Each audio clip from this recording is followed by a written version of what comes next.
Uy! Uy, gogi. Sabi po. Narinig yun, pre. This is the abandoned office sa Davao.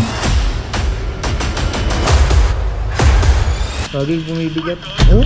Okay, ask mo daw, what Chair. cost? Hello, gagi, chair go. Gagi.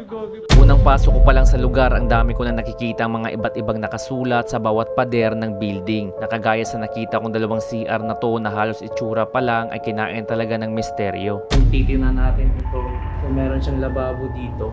Ayan. Tapos meron din siyang sariling CR na konekta yung lababo. Aside of that, meron din tayong nakitang isang patay na pusa sa loob ng CR na ito. So guys, meron tayong nakita ditong isang pusang patay. And I think parang bago pa siguro to. At meron din tayong nadiskubre na mga bagay na old model yung disenyo. So guys, meron tayong nakita dito na abandoned na parte pa rin ng TV na sobrang tagal na to. Kasi I know this TV guys, meron to siyang parang likod. Yung mga old model na mga TV na ginagamit natin dati. Kaya after kong ma-check ang buong floor dito ay dumiretso na ako sa second floor at bago ka makarating sa taas, kailangan mo talagang magdahan-dahan sa bawat step ng hagdanan na ito. So guys, ito yung nagsisilbing daanan na paakyat doon mismo sa second floor. Tapos kung titingnan talaga natin dito, is halos lahat ng konsepto nito is wasak na talaga. Tapos doble ingatan talaga kasi pwede tayong matamaan ng mga bakal dito na habang umaakyat tayo doon sa second floor. O baka hindi natin alam yung mga parteng bibigay. The good thing, yung hagdanan, it's bakal talaga. And we don't know ilang years na to dito, kaya doble ingat talaga tayo dito sa lugar na to. At pagkarating ko sa taas, so far halos lahat ng disenyo ay magkapareho lang talaga sa baba. May dalawang CR na abandonado na at binalo talaga ng misteryo ang bawat parte ng floor na ito. The creepy part is this. Yan, sobrang old. So makikita na talaga natin dito na sobrang luma na talaga yung bawat konsepto na nakaukit at nalagay talaga dito sa building na to. Tapos nakikita natin to, ayan. So binalot na talaga siya ng mga iba't ibang uri ng mga halaman or mga ugat na halos magkapareho lang talaga dun sa baba na nakita natin kanina sa first floor. Kaya umakyat na ako sa huling parte ng building at Todo ingat talaga tayo dito habang umaakyat ka tayo dito kasi di natin alam baka bibigay yung huling parte o ibang parte ng hagdanan na to. dito ko na mararamdaman ng isang bigat at makikita din natin yung mga iba't ibang uri ng kagamitan na tila may nangyaring masama talaga sa floor na ito. So may nakita tayo dito guys na isang teddy bear na ewan ko lang kung anong nangyari dito. Ayan o, pugot ng ulo ng teddy bear. So ewan ko na lang talaga kung anong nangyari talaga dito. And we will see mamaya guys around 12 midnight kung meron ba talaga nagpaparamdam sa lugar na to. Habang nag-iikot ako sa buong floor na ito, especially sa mga CR, eto yung nakita ko.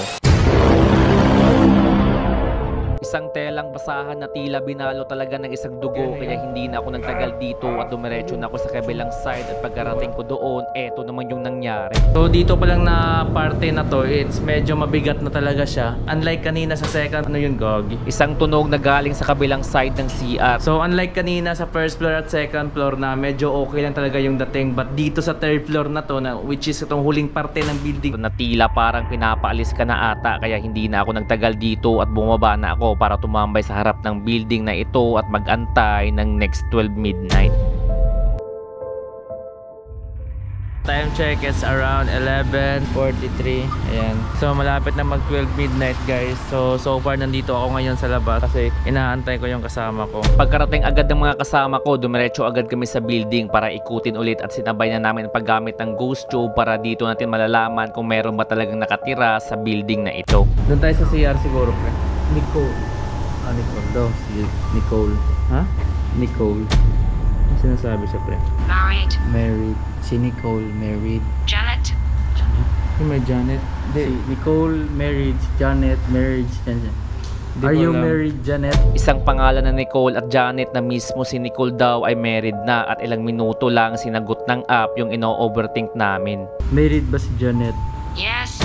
Yes. Gogi. Gogi. Gogi. Gogi, pre. Kaya hindi na kami nagtagal dito at dumiretso na kami sa huling floor ng building na ito. So guys, paakyat tayo ngayon sa third floor na which is ito na yung huling parte ng building na ito. At habang paakyat pa lang kami sa itaas, eto yung nangyari. Ha? Ha?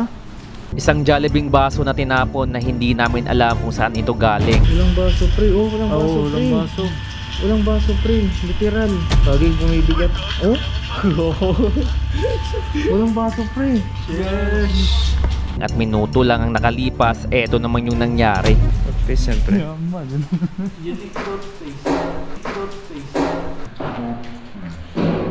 Isang footstep na galing sa bandang second floor na hagdan na hindi namin alam kung saan ito papunta.